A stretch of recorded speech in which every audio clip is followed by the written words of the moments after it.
I really want to focus on culture fit because I think it's so important. How do you guys define, and maybe you don't define it as evaluating for culture fit, maybe it's the behavioral competencies you're looking for. How do you define what those are?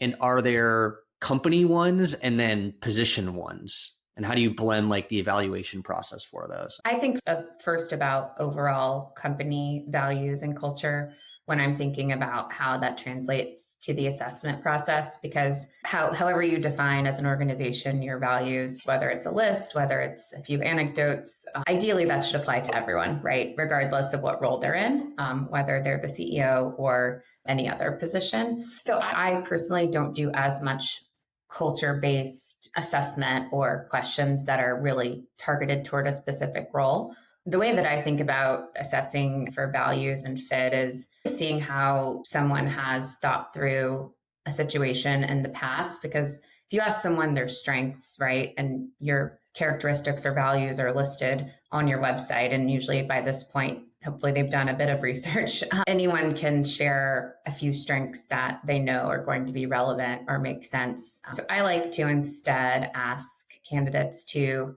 maybe, for instance, describe a time when you had to make a tough decision that challenged your values and see how they thought through that decision to suss out, is there empathy?